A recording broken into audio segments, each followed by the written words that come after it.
మాకు ముందుగా మాకు మేము పరీక్ష చేసుకొని తరువాత దాంట్లో పాలుభాగం పొందటానికి సిద్ధపరచు. వచ్చేటువంటి బిడ్డలని ఆత్మస్వాదంలో ఉంచండి. నీ వాక్యం ద్వారా మమ్మల్ని సిద్ధపరిచి దాంట్లో ఏకీపించడానికి సహాయపడమని మహిమ ఘనత ప్రభావం నీకే ఆరోపిస్తూ యేసుక్రీస్తు నామ పేరట ప్రార్థిస్తున్నాం తండ్రి, ఆమేన్.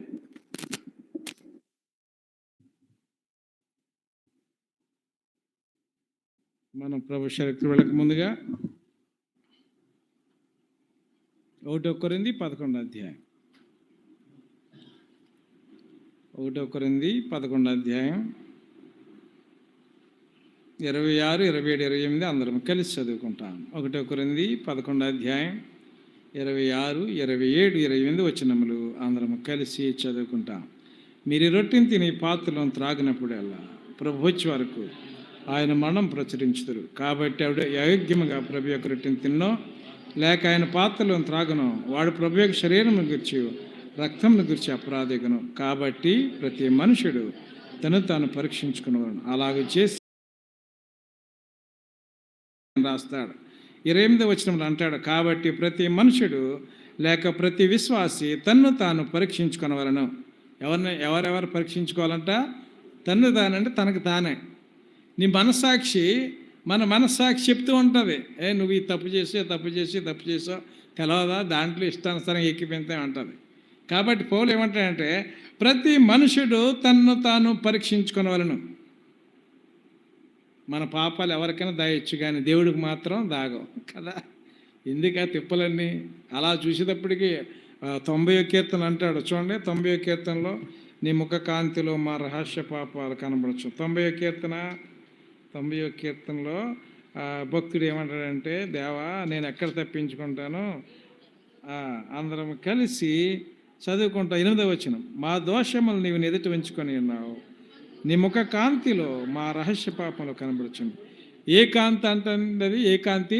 ముఖ అంత కాంతి ఉంటుంది ఆయనకి. ఇదేం గ్యాస్ లైట్ అనుకుంటున్నారండి, పెద్ద కాంతి మాట. కోటి సూర్యుల కంటే అతి ప్రకాశమానమైన కాంతి. ఎవడ కూడా నిలవలేడు ఆయన ముందు. ఈనాడు ప్రపంచంలో ఎవరు కూడా ఆయన నమ్మట్లే. నమ్మినోళ్ళు ఎంత అండి, అక్కడెక్కడ అమాయకులు, ఎవడ చదువులేనివాడు. అందుకే కొరింథీ రాసిన పత్రికలు అంటే ఎవరిని ఏర్పరచుకుని నీచులైన వారిని, తృణీకరింపడిన వారిని, ఎన్నిక లేని వారిని దేవుడు ఏం చేయాడంట? ఏర్పరచుకున్నాడు. కాబట్టి ఈ ఏర్పాటులో నీవు నేనున్నా మంచిదే. ఇందాక మనం ఏం చేసుకున్నాం? ఆరాధన చేసుకున్నాం, ప్రభును స్తుతించాం, ఆరాధన చేశాం. ఆరాధన అనేది ఏం చేయాలి? వాక్యం ఏం చెప్పారో దాని ప్రకారంగా చేసుకోవాలన్నమాట. ఏం వాక్యం చెప్పాం? హేబేలు కయ్యను. కయ్యనేమో దురాత్మ, హేబేలు దైవాత్మ. దైవాత్మ ఇచ్చే దేవానికి వందనాలు, నా అర్పణ లక్ష్య పెడుతున్న దేవానికి వందనాలు. నీ కొరకు నన్ను సాక్షిగా అయినప్పటికి కూడా నమ్మకమైన బిడ్డ గురించావు. నీకు చెప్పగలరు ఎవరైనా? ఇప్పుడు ఇక్కడ వచ్చిన వాళ్ళందరినీ చంపేస్తామంటే ఒకరుంటారు, ఇక్కడ బయటకు అందరూ.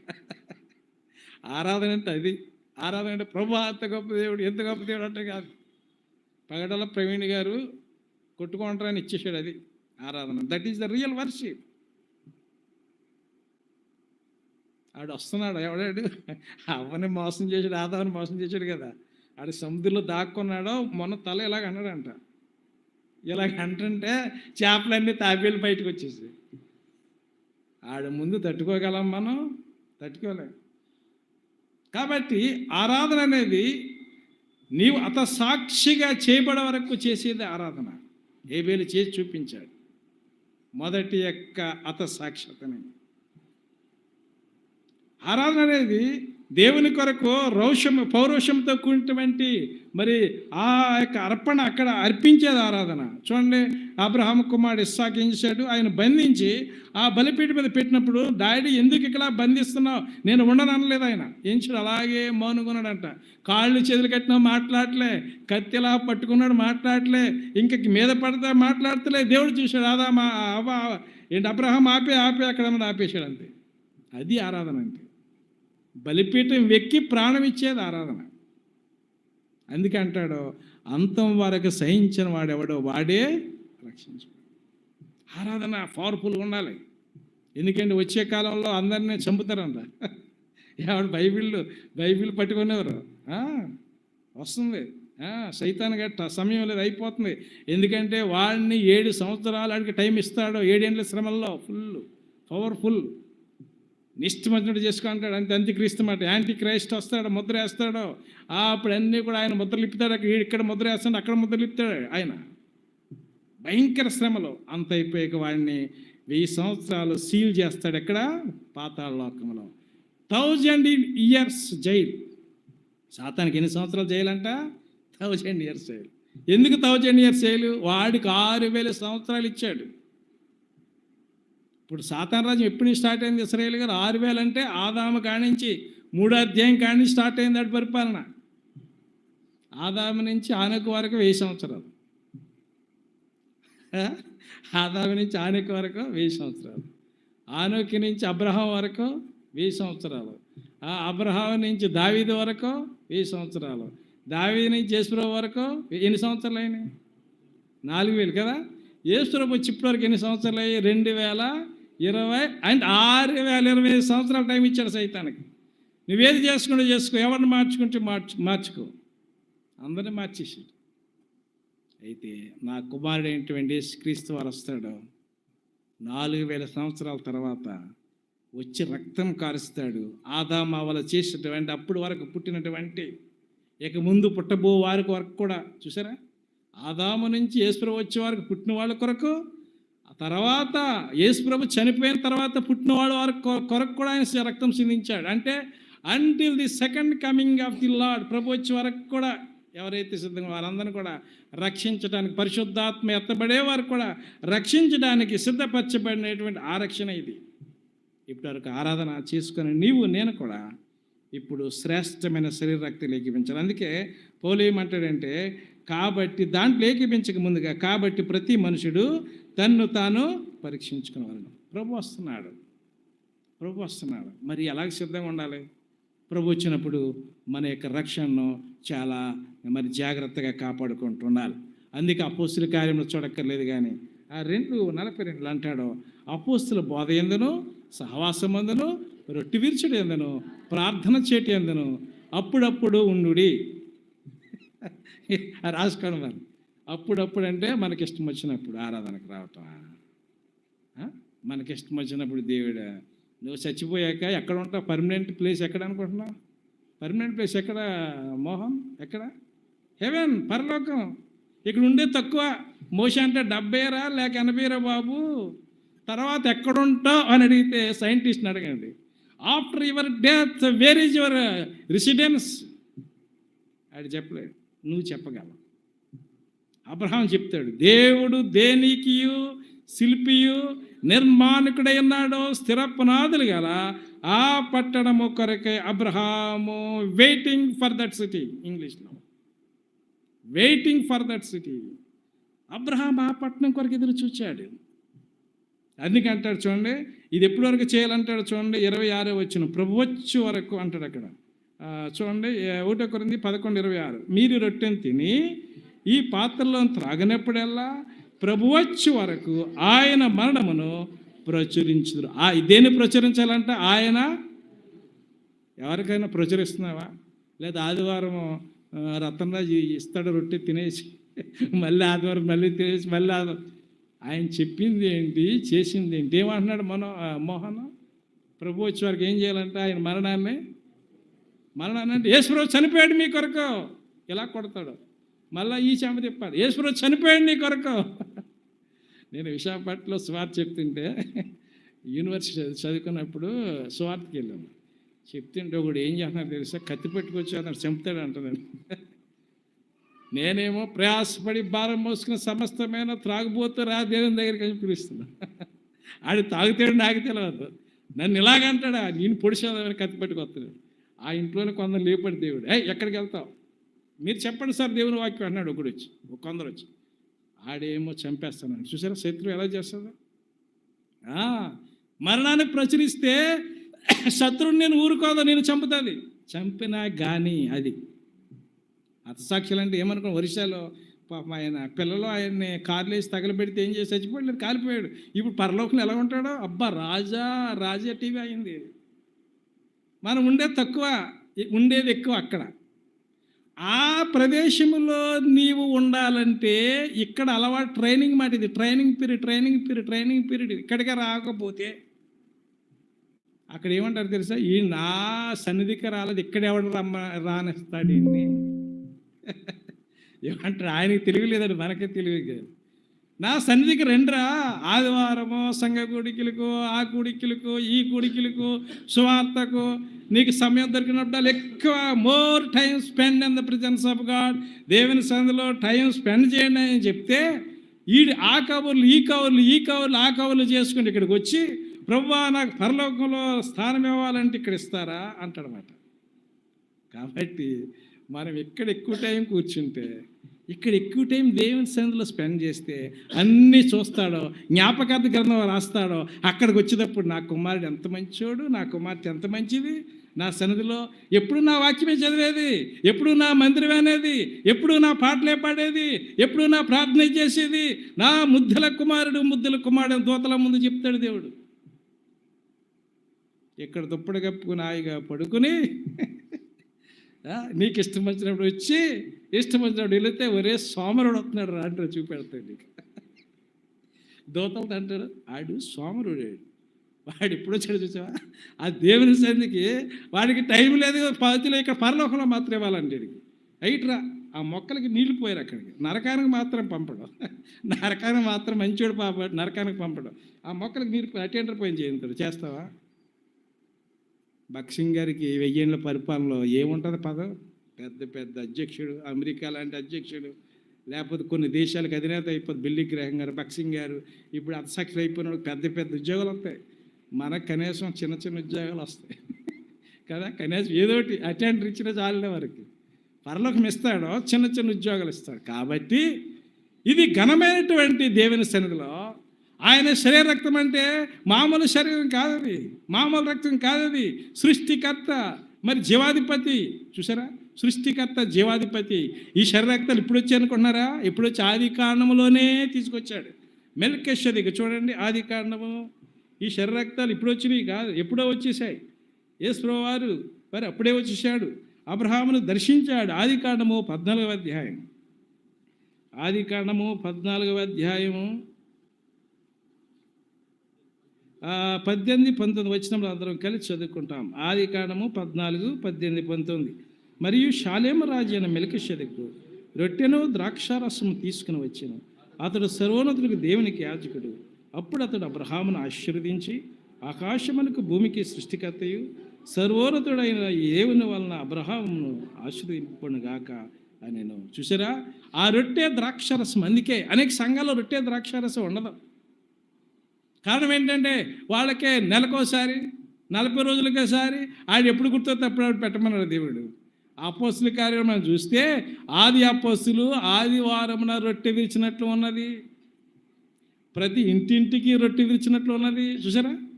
అందుకే భక్సింగ్ గారు ఈ రొట్టెని మనకి ఏర్పాటు చేశాడు. మంచి సంఘంలో పడ్డాం. ఇప్పుడు ఎబ్రోన్లో కొట్టుకుంటున్నారు, కానీ కొట్టుకుంటున్నారు అవి వద్దు. కానీ మనకి భక్సింగ్ గారు మాత్రం అది పల్లవరపు కొండ మీద ఆ రొట్టె అక్కడ మొదలెట్టాడండి. ఆ దర్శనం అది ఇక్కడికి వచ్చింది. ఇప్పుడు ప్రపంచంలో 10,000 సంఘాల్లో ఈ రొట్టె ఉంటుందంట. ఈ రొట్టె తింటే, ఈ రసం త్రాగితే మనకి జీవం వస్తుంది. అందుకంటాడు అబ్రహాము. అప్పుడు చూడు అబ్రహాం ఎలాగొచ్చాడు?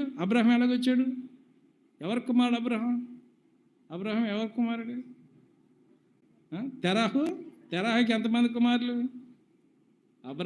అబ్రహాం ముందు పేరు అబ్రహాం కాదు, అబ్రాము, నాహోరు, హారాను. ఎంతమంది? 3 కుమారులు. ఈ అబ్రహాం ఎలాగొచ్చాడు? ఆదాము తర్వాత ఇందాక ఒక నరహంతకుడు వచ్చాడు కదా, ఎవడాడు? కయ్యాను కదా. కయ్యాను ఏం చేశాడంటే ఆరాధన చేసి ఏబేలు చంపేశాడు, మర్డర్ చేశాడు. ఏబేలు చచ్చిపోతే ఆరాధన లేదు. ఇప్పుడు ఎలాగా? దేవుడు ఏం చేశాడంటే ఏబేలు తర్వాత మరొకరిని పుట్టించారు. ఎవరైన పేరు? షేతు. చూసారా? షేతు. ఇవన్నీ చూడక్కర్లేదు, వంశాలు చూస్తే షేతు పుట్టించాడు దేవుడు. చూసారా? ఆ ఏబేలు చంపేశాడు, అయిపోదు నీ పని అనుకున్నాడు. అంతే. లేదు, షేతు వచ్చాడు. షేతుకి ఇంకో కొడుకు పుట్టాడు. ఎవరో? ఎనోషు. అప్పుడు ప్రార్థన చేయడం ప్రారంభించబడింది. కొన్ని తరాలకి ఇంక చూడక్కర్లేదు, కొన్ని తరాలకు అలాగే ఆ వంశంలోనే అలాగే షేతు వంశంలోంచి ఎలాగ వచ్చి హానకు పుట్టాడు. చూసారా ఎవరు పుట్టారు? హానకు. దేవునితో నడిచేవాడు పుట్టాడు. చూసారా ఎలాగుందో? ఆరాధన చేసేవాడిని చంపేస్తే దేవుడు ప్రార్థన చేసేవాడిని పుట్టించాడు. ప్రార్థన చేసేవాడు తర్వాత దేవునితో నడిచేవాడిని పుట్టించాడు. తర్వాత అదే వంశావళిలో లెమకుకు ఇంకొక ఆయన పుట్టాడు. ఎవరైనా? నావహు పుట్టాడు. అది నావహు దేవుని కొరకు నీతి పరుడు. ఆయన కూడా దేవునితో నడిచాడంట. ఆ నావహు కూడా దేవునితో నడిచాడు. జలప్రళయము ముందు నావహు 500 సంవత్సరాల ప్రాయంలో, చూసారా, 600 సంవత్సరాలకి జలప్రళయం భూమి మీదకి వచ్చింది. 500 సంవత్సరాల ప్రాయంలో షేమును, హామును, ఆపేతును కన్నాడు. ఎవరైనా ఆ రోజుల్లో అంతకాలం బతికేవాడు. ఆ రోజుల్లో 6వ అధ్యాయం ఆదికాండం మనం చూసినప్పుడు అబ్రహాం ఎలాగొచ్చాడో చెప్తున్నాను మరి. ఆదికాండం 6వ అధ్యాయం చూసినప్పుడు నెఫీలీలు అని ఉండేవారు. ఎవరాల్లో? నెఫీలీలు అంటే ఏంటి? నెఫీలీలు అంటే ఎవరు? నెఫీలీలు అంటే బలత్కారులు కదా. కొందరు ఏమంటారంటే నెఫీలీలు దగ్గర 22 అడుగులు ఎత్తుండేవారు. మోహన్ 22 అడుగులు మనిషి ఎత్తుంటారా? మనిషికి పుడితే 5-6 అడుగులు అంతే కదా. 22 అడుగులు ఎలాగొస్తారు? ఇప్పుడు బైబిల్ పండితుల్లో కొన్ని భేదాభిప్రాయాలు ఉన్నాయి. ఈ నెఫీలీ ఎలాగొచ్చారంటే అక్కడేమో 6వ అధ్యాయం చూడక్కర్లేదు, కానీ నరుల కుమార్తెలు చక్కని వారని దేవుని కుమారులు వారిని వివాహం చేసుకున్నారు. చూసారా? నరుల కుమార్తెలు చక్కని వారిని ఎవరున్నారో? కయ్యానికి కొందరు పెళ్ళి అయిన తర్వాత వాళ్ళకి పిల్లలు పుట్టారు, సంతానానికి.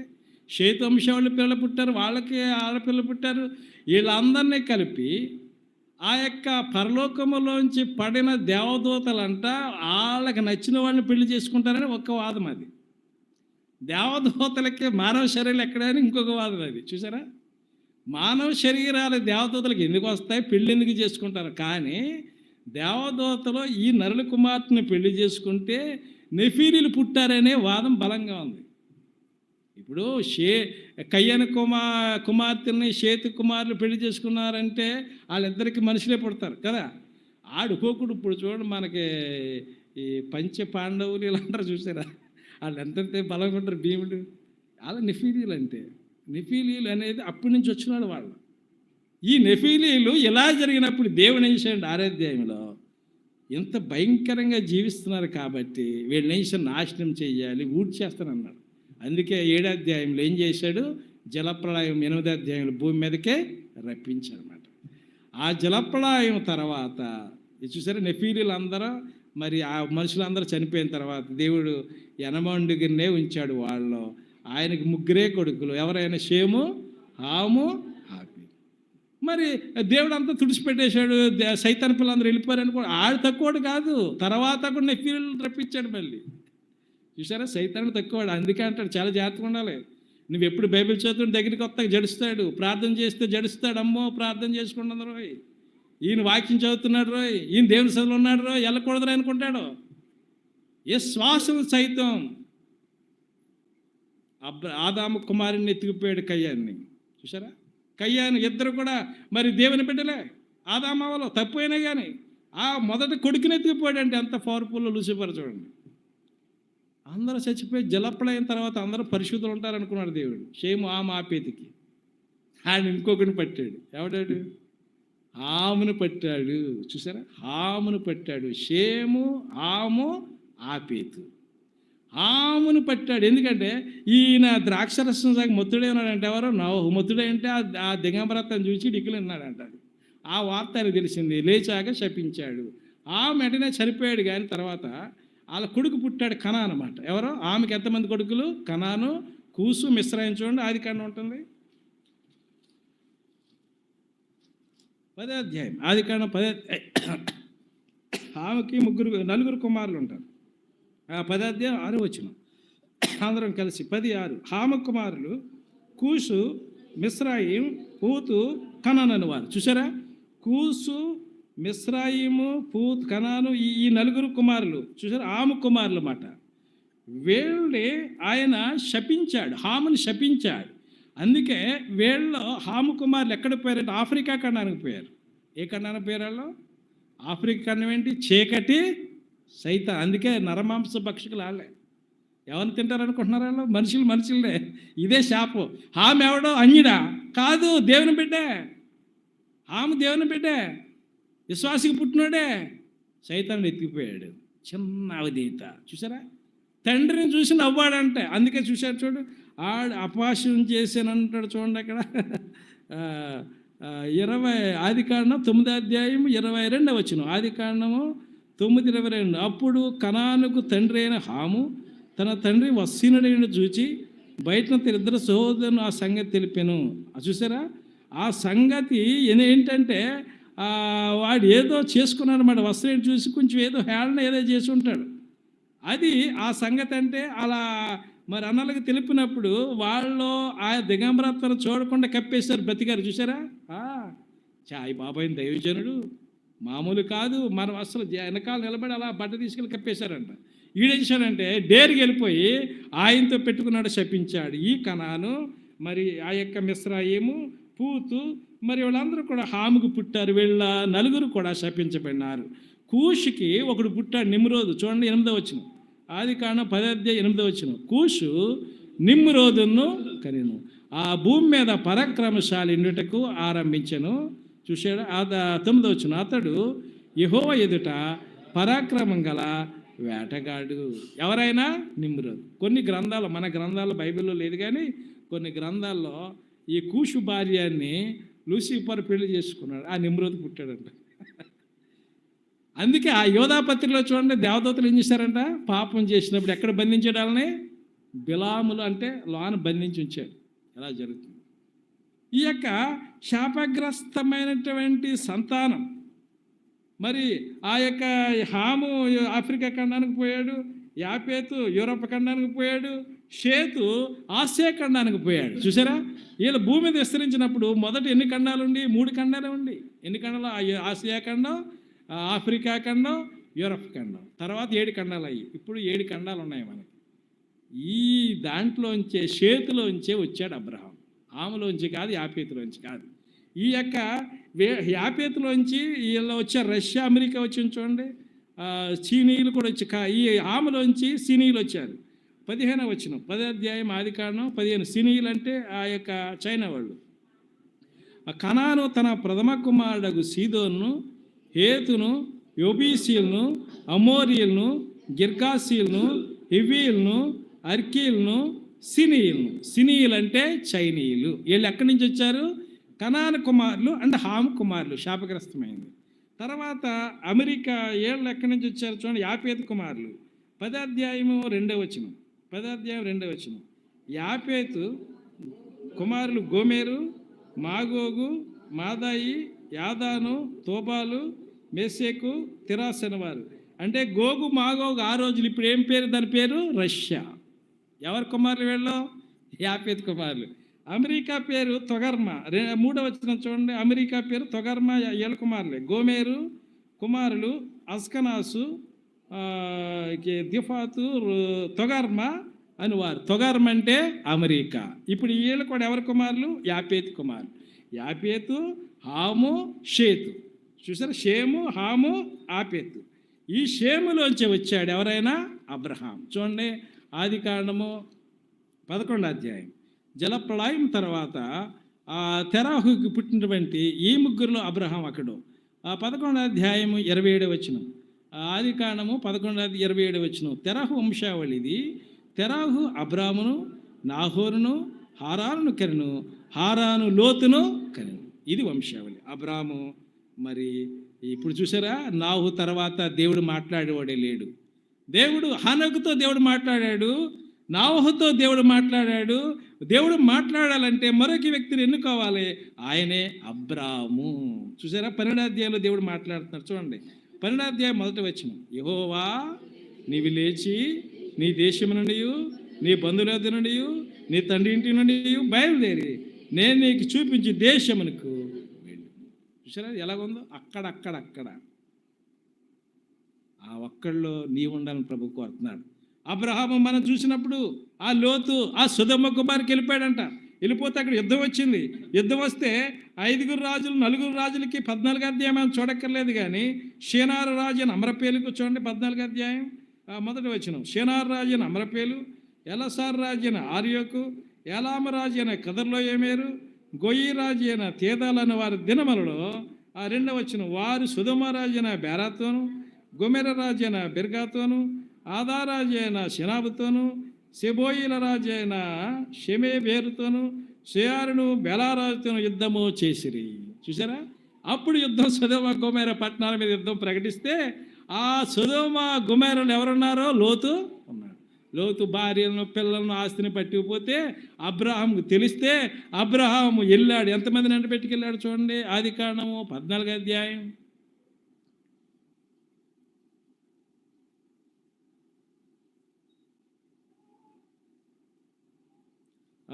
14 అధ్యాయం 14 వచనం అందరం కలిసి చదువుకుంటాం. ఆదికాండం 14:14. అబ్రాము తన తమ్ముడు చెరపెట్టబడిన విని తన ఇంట పుట్టి అలవర్చబడిన 300 పొదిలిన మండుగను వెంట పెట్టుకుని దాని మట్టుకు ఆ రాజులను తరిమి అబ్రాము యుద్ధానికి వెళ్ళాడు. 4 రాజుల మీదకి వాళ్ళని జయించేశాడు, తరిమేశాడు. అప్పుడు జయించి తిరిగి వస్తుండగా ఒక రాజు ఆయన ఎదుర్కొంటున్నాడు. ఆయనే షాలేము రాజు. చూడండి, ఇప్పుడు 18వ వచనంకి రండి. మరియు షాలేము రాజు అయిన మెల్కీషెదెకు రొట్టెను ద్రాక్షారసం తీసుకుని వచ్చాను. అతడు సర్వోన్నతులకు దేవుని యాజకుడు. ఆయనే ఎవరంటే ప్రభువైన యేసుక్రీస్తు వారు. ఏదో కొత్త నిబంధనలో మత్తయి సువార్తలో, లూకా సువార్తలో, మార్కు సువార్తలో, యోహాను సువార్తలో వచ్చిన యేసుప్రభు కాదు. యేసుప్రభు ఎప్పుడు వచ్చాడంటే ఆదికాండము 14 అధ్యాయం 18 వచనంలో వచ్చాడు. ఆయన ఎలాగొచ్చాడంటే మెల్కీషెదెకుగా వచ్చాడు. ఇక్కడ ఏమంటాడంటే సర్వోన్నతులకు దేవునికి యాజకుడిగా అబ్రాహాము దగ్గరికి వచ్చాడు. ఏం పట్టుకొచ్చాడండి అక్కడికి? రొట్టె. అది ఆ రొట్టె ద్రాక్షరసం మన దగ్గర కూడా పట్టుకొచ్చాడు. అబ్రాహాం దగ్గరికి రొట్టె ద్రాక్షరసం పట్టుకొచ్చాడు.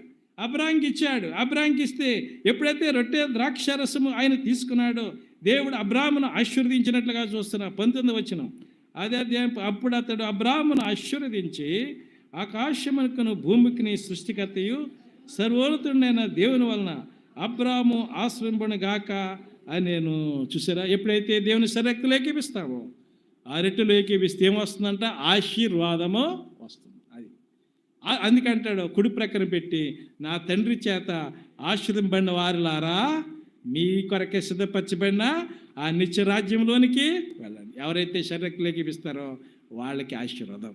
ఎవరైతే శరీరక్తులు ఏకీపిస్తారో వాళ్ళే ప్రభు వచ్చినప్పుడు మార్పు చెంది పైకెత్తబడతారు. ఎవరైతే శరీరక్తులు ఏకీపిస్తారో చనిపోయినా కానీ వాళ్ళే తిరిగి లేపబడతారు. మిగతా వాళ్ళు ఎవరు లేపబడరండి. ఆరాధన చేసిన వాళ్ళు కానీ చూసారా, వట్టిగా వచ్చి వెళ్ళేవాళ్ళు కానీ దాంట్లో లేపబడరు. ఆరాధన చేయాలి.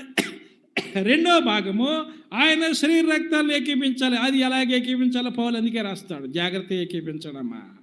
ఆ మామూలు శరీరం కాదు, మామూలు రక్తం కాదు. అది మెల్కీషెదెకు తీసుకొచ్చిన శరీర రక్తాలు, కల్వరిలో అర్పణగా అర్పించిన శరీర రక్తాలు, ఏ పాపము లేని పరిశుద్ధమైన శరీర రక్తాలు. దాంట్లో ఏకీపించాలంటే మనం కూడా పరిశుద్ధులుగా ఉండాలి. అప్పుడు ఏకీపించాలి.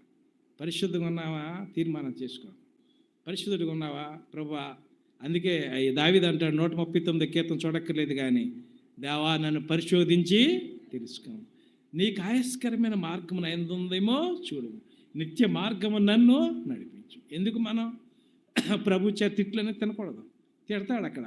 మధ్యాకాశానికి వెళ్ళాక తీర్పు ఉంటుంది. ఏ తీర్పు ఉంటుంది? ధవళ న్యాయపీఠపు తీర్పు ఎక్కడ ఉంటుంది? మధ్యాకాశంలో. మొదటి తీర్పు మేము చూసాం కదా, 3వ అధ్యాయంలో అయిపోయింది. ఏ తీర్పు అది? పాపమ్మను గూర్చి తీర్పు అయిపోయింది. ఎవరికి తీర్చాడు అది? ఆదాముకి, అవ్వకి, సర్పానికి. ఆ తీర్పు అయిపోయింది. పాపను గురించి తీర్పు అయిపోయింది. ఇప్పుడు మనకి తీర్పు జరుగుతుంది. అదే విశ్వాసులు కూడా ఇప్పుడు ఈ లోకంలో కొంచెం అందుకంటాడు, తండ్రి శిక్షింపని కుమారుడు ఎవడు. ఎవరైతే ప్రభు బిడ్డలు అవుతారో అప్పుడు తండ్రి చేత శిక్షించబడుతుంటారు. ప్రార్థనకు వస్తే నీకు శ్రమలు వస్తాయి. అది దేవుని మాట పలికితే నేను చంపేస్తా. దేవుని సంధికి వస్తే నీకు శ్రమలు వస్తాయి. నీకు ఆహారం లేకుండా సాతాన చేస్తాడు, నీకు వస్త్రాలు లేకుండా సాతాన చేస్తాడు, నీకు అన్నీ ఇక్కట్లే పెడతాడు, నీ ఇంట్లో కలహాలు పెడతాడు, నీ భర్త నీ మీదకి లేస్తుంది, నీ భార్య నీ మీదకి లేస్తుంది. అందుకంటే చూసా కుమార్తె కొడుకు తండ్రి మీదకి ఇలాగ ఫైటింగ్ సాతాన పెట్టి అన్నీ. ఈ పోరాటంలో నిలబడితే చూసారా నువ్వు ధన్యుడివే. తర్వాత పైకి ఎత్తబడిన తర్వాత మరుగు తీర్పు ఉంటుంది. ఏ తీర్పు అది? న్యాయపీఠపు తీర్పు. ఎవరికి ఉంటుందండి? విశ్వాసులకే ఉంటుంది అది. ఆ న్యాయపీఠ తీర్పులో చూడండి, రెండవ కొరింథీ 5వ అధ్యాయంలో పౌలు గారు రాస్తాడు, న్యాయపీఠపు తీర్పు కూడా ఉందంటాడు అక్కడ. చూడండి 2 కొరింథీ 5వ అధ్యాయం. 2 కొరింథీ 5వ అధ్యాయంలో న్యాయపీఠపు తీర్పు కూడా ఎక్కడ ఉందంటాడు. 10వ వచనం అందరం కలిసి చదువుకుంటాం. 2 కొరింథీ 5వ అధ్యాయం 10వ వచనం. ఎందుకనగా తాను జరిగించిన క్రియలు చెప్పిన అవి మంచివైనా సరే చెడ్డవైనా సరే దేహంతో జరిగించిన వాటి ఫలమును ప్రతి వాడు పొందినట్లు మనమందరము క్రీస్తు న్యాయపీఠం ఎదుట ప్రత్యక్షము కావలను. ఏ న్యాయపీఠం అది? క్రీస్తు న్యాయపీఠం. అందుకే ఇక్కడ మనం పరీక్ష చేసుకోవాలి. అందుకే పౌలు అంటాడు అక్కడ ఇంకొక తీర్పు ఉంది, న్యాయపీఠపు తీర్పు. అవి మంచివైనా సరే చెడ్డమైనా సరే. మంచి పనులు చేస్తే మంచోడు అంటాడు, చెడ్డ పనులు చేస్తే చెడ్డదానా చెడ్డోడు అంటాడు. ఎందుకు ఆ తిట్లు? ఇక్కడే మనం సరి చేసుకోవాలి. దేవుని కొరకు నువ్వు చక్కగా జీవించాలి. దేవుని కొరకు నువ్వు చక్కగా దేవుని వాక్యం చదివితే మంచోడు అంటాడు, దేవుని ప్రార్థన చేసుకుంటే మంచిదానా మంచోడు అంటాడు, దేవుని చర్చికి వస్తే వీడు చాలా మంచోడు, దేవుని సందికి ఫస్ట్ టైం వచ్చేస్తాడు, కూర్చుంటాడు, దేవుని మందిరంలో అన్నీ ఊడుస్తాడు, షాపులు వేస్తాడు, దేవుని పనులలో యాక్టివ్గా ఉంటాడు, వీడు చాలా మంచోడు అంటాడు. నువ్వు దేవుని పనులు చేయకపోతే సోమరుడు అంటాడు. అక్కడే అందరి ముందు అంటాడు. చాలా జనం ఉంటారు అక్కడ, విశ్వాసులు అందరూ. అమెరికా వాళ్ళు ఉంటారు, రష్యా వాళ్ళు ఉంటారు, చైనా వాళ్ళు ఉంటారు, పాకిస్తాన్ ఉంటారు, ఇజ్రాయెల్ కంట్రీ, మొత్తం అన్ని దేశాలు, ప్రపంచం మంది విశ్వాసులు అక్కడ ఉంటారు. వాళ్ళందరి ముందు తిడితే మన పరువు ఉంటుందా పోతుందా? ఏమంటాడో ఈ మంచోడు చెడ్డ పనులు చేస్తే, ఒరే నువ్వు కనపడకుండా ఎన్ని పనులు చేశారో చెడ్డ పనుల, ఇదిగో నీ పనులు చూపెట్టమంటావా, ఇవన్నీ చూపెట్టానా జాగ్రత్త, ఇలా తలకే కిందకెట్టుకోవాలి. అందుకే అంటాడు క్రీస్తు న్యాయపీఠం మీదట అవి మంచివైనా సరే చెడ్డవైనా సరే మంచి పనులు చేద్దాం. మంచి పనులు ఏంటి? దేవుని సన్నిధికి వద్దాం, దేవుని బైబిల్ చదువుకుందాం, దేవుని సన్నిధి ఎక్కువ ప్రార్థన చేద్దాం. ఒకవేళ సాతాను ఇబ్బంది పెడితే ఏడ్చేయండి. తండ్రి దగ్గరికి చిన్నపిల్లవాడు అన్నా ఆడికి ఏదో దెబ్బ తేలితే ఏం చేస్తాడు? ఏడ్చుకుంటూ ఎక్కడికి వస్తాడో? తల్లిదండ్రుల దగ్గరికి వస్తాడు. తల్లిదండ్రులు కన్నీరు తుడిచేస్తారు. ఏం జరిగిందో ఎత్తుకుంటాడు. అదే ఆయన చేస్తాడు. ఏదైనా ఇబ్బంది జరిగితే నువ్వు ఎక్కడికి వెళ్ళక్కర్లే, నీ అన్న నిన్ను చేరనివాడు, తమ్ముడు చేరనివాడు, తల్లిదండ్రులు చేరనివారు, నీ బంధువులు రానివారు, ఎవడు రానివాడు. కన్న తండ్రి, సొంత తండ్రి. ఈ తండ్రులు ఎంతకాలం ఉంటారు ఇక్కడ మనకి? ఎంతకాలం? టెంపరీ తల్లిదండ్రులు అంత డూప్లికేట్ వాళ్ళు వెళ్ళు. మరి మంచిగా ఉంటే మంచి అంటే, లేకపోతే పోరా అంటాడు అంతే. ఆ తండ్రి అలాంటి కాదు. అరచేతిలో చిక్కేసుకుంటాడంట, అరచేతిలో చెక్కుని ఎప్పుడు చూసుకుంటాడంట. ఎంత మంచివాడైనా అరచేతిలో చెక్కుంటాడంట. నా కొడుకు నా కూతురు చూడు, దూతలారు ఇటురా, మికాయిలు ఇటురా. ఏంటి ప్రభా? ఇదిగో నా కుమార్ చూసా ఎలా ఉందో, ఎంత అందంగా తయారు చేశాను. నా కుమారుడు చూసా నా కొరకు ఎన్ని శ్రమలు పడుతున్నాడో, సాతాను గాడి ఎంత తిప్పలు పెడుతున్నాడో, అయినా కానీ ఎలాగ నెక్కర్చుకున్నాడో. అరచేతిలో చెక్కుని నిత్యం కూడా చూసుకొని ఆ తండ్రి నీకు మెప్పు ఘనత ఇవ్వాలంటే ఈ లోపల ఉంటుండగానే దేవుని కొరకు మంచి. అందుకే పౌలు గారు ఏమంటాడంటే అవి మంచివైనా సరే చెడ్డవైనా సరే క్రీస్తు న్యాయపీఠం మీదట మనము లెక్క అప్పజెప్పవలను. కాబట్టి మనం పరీక్ష చేసుకుందాం. ప్రభు వస్తున్నాడు. ప్రభు వచ్చే దినాల్లో జీవిస్తున్న నీవు దేవుని సంది మానకూడదు, దేవుని వాక్యం చదవటం మానకూడదు. శ్రమ అయినా, హింస అయినా, ఉగ్రత, ఉపద్రవమైన అది ఏదైనా కానీ క్రీస్తు ప్రేమ నుంచి మమ్మల్ని ఎడబాపు నేరమని రూఢిగా నమ్ముచున్నామంటాడు పౌలు గారు. కాబట్టి ఈ యొక్క మధ్యాహ్న కాల సమయంలో సహోదరుడా, మరి ఇక్కడ దేవుడు నీకు ఏర్పాటు చేసిన చిన్న సంఘంలో దేవుని చూడాలంతే. దేవుని చూసి క్రీస్తు యొద్దకి పౌలు ఎక్కడికి పరిగెత్తాడు? గురి యొద్దకే పరిగెత్తుకుంటా వెళ్ళాడు. పౌలు గారిని ఎలా చంపారనుకుంటున్నారు? మామూలుగా చచ్చిపోయాడా? ఎలా చంపారు ఆయన్ని? రోమాలు ఏం చేశారంటే ఆయన్ని తల ఇలా పెట్టని, తల ఇలా పెడితే శిరచ్ఛేదనం చేసి. శిష్యులందరూ అంతే మామూలుగా చనిపోయాడు. ఎవరంటే ఈ ప్రకటన గ్రంథం రాసిన యోహాను ఒక్కడే మామూలుగా చనిపోయాడు. శిష్యులందరూ కూడా హతసాక్షులై చనిపోయారు. ఒక్కడే మామూలు మరణం ఎవరదంటే యహానుదే. యహాను ఎందుకు అలా చనిపోయాడంటే సిలువ మీద ఉంటుండగా వాళ్ళ అమ్మగారి బాధ్యత యహాను గారికి అప్పగించాడు. అందుకు యహాను కూడా చంపేయచ్చు. యహాను కాగుచున్న బాణలో వేసినా కానీ చావలేదంటే అది దేవుడు అందుకే బతికించాడు ఆయన. ఆ పద్మోస్ దీపాలు అక్కడ పడేసినా కానీ చావలేదంటే అందుకే బ్రతికించాడు ఆయన. చూసారా? అందుకే నిన్ను నన్ను కూడా దేవుడు గ్రంథంలో రాసుకుంటాడు. ఎంతకాలం బ్రతకాలో అప్పుడు వరకు అలాగుంటాం మనం. ఏ జ్వరం వచ్చినా చచ్చిపో, క్యాన్సర్ వచ్చినా చచ్చిపో, హార్ట్ ట్రబుల్ వచ్చినా చచ్చిపో. నీకు ముందే recorded in the book of life. ఆ గ్రంథంలో అందుకే దావీదు అంటాడు, నా దినముల్లో ఒకటైనా కాకముందే నా దినంలో నీ గ్రంథంలో లిఖితం అన్నీ అక్కడ రాస్తాడు. భయపడవలసిన పని లేదు. ఈ మధ్యాహ్న కాల సమయంలో సోదరుడా, దేవుని యొక్క శరీరక్తం వెనకముందుగా పరీక్ష చేసుకుందామా? రక్షించబడినావా? ఇంకెవరైతే రక్షణ లేకపోతే చిన్నపిల్లైన వారు రక్షించబడాలి. మారు మనసు వెంటనే పొందాలి. ఎందుకంటే టైం లేదు. ఇంకా కొందరు అంటారు ఇంకా 1 సంవత్సరానికి, 2 సంవత్సరాలకి, 3 సంవత్సరాలకి అయిపోద్ది కథ అంటున్నారు. చూసారా? ఇది అయిపోతుంది. ఎందుకంటే శ్రమలన్నీ వచ్చేస్తే ఇప్పుడు ఇజ్రాయేల్ కంట్రీ యుద్ధం చేస్తుంది. 3వ మందిరం కట్టేశాడంటే, అంత్యక్రీస్తు వచ్చేసాడంటే స్టార్ట్ అయిపోద్ది. విశ్వాసులకి శ్రమలు స్టార్ట్ అయిపోతాయి. అప్పుడు ప్రభు వచ్చేస్తాడు. ఇంకా ఎందుకంటే ఇంతకాలం మీద శ్రమలు పడ్డారు, చాలేరా బాబు వచ్చేరా అంటాడు. అంతే. మధ్యాకాశానికి సునీత విలియమ్స్ ఎక్కడికి వెళ్ళింది?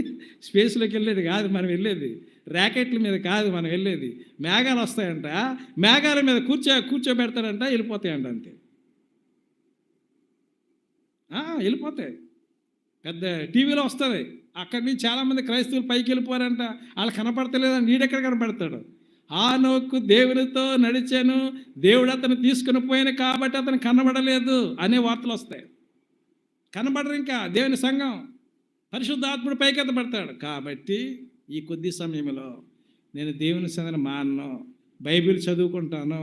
ఎందుకంటే నా యొక్క పర్మనెంట్ ప్లేస్కి వెళ్ళిపోవాలి, నిత్యం కూడా ప్రభుత్వం ఉండాలి. ఆయన నేను మెచ్చుకోవాలంటే వాక్యం చదువుకోవాలి, ప్రార్థన చేసుకోవాలి, కూడికలకి టైంకి రావాలి, దేవుని స్థలం ఇంకా వాక్యం చెప్పండి, ఇంకా చెప్పండి, ఇంకా చెప్పండి, ఇంకా చెప్పండి.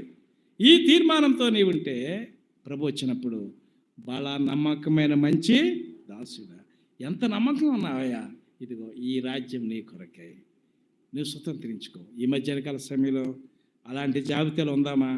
లేక రాకడొచ్చినప్పుడు ఎత్తబడకుండా ఇక్కడే ఉంటే అంత్యక్రీస్తుగాడు వచ్చి ముద్ర కొడతాడో, ఆ ముద్ర ఎంచుకోకపోతే సరుకులు ఎవరో, సరుకులు ఇవ్వకపోతే బ్రతకలేము. కొందరు హతసాక్షులు అయిపోతారు. అప్పుడు కూడా కొందరు చంపేయండి, ఇంక మేము ముద్ర మాత్రం వేయించుకోమంటారు. వాళ్ళకు కూడా పరలోక రాజ్యం ఉంటుంది. 7 ఏళ్ల శ్రమంలో కూడా చాలామంది హతసాక్షులు అయిపోతారు. వాళ్ళకు కూడా పరలోక రాజ్యం ఉంటుంది. దానికన్నా ముందే, శ్రమల ముందే పైకెత్తబడితే మొదటి పునరుద్ధానంలో పాలుగల వారు ధన్యులై ఉన్నారంటాడు. కాబట్టి మధ్యాహ్నకాల సమయంలో సోదరుడా, మన ప్రభు శక్తి వెళ్ళక ముందుగా పరీక్ష చేసుకుని యోగ్యం రీతికి దాంట్లో ఏకీవిందాం. అందరు కళ్ళు మూసుకోండి. రత్నరాజు రొట్టె విరుస్తాడు.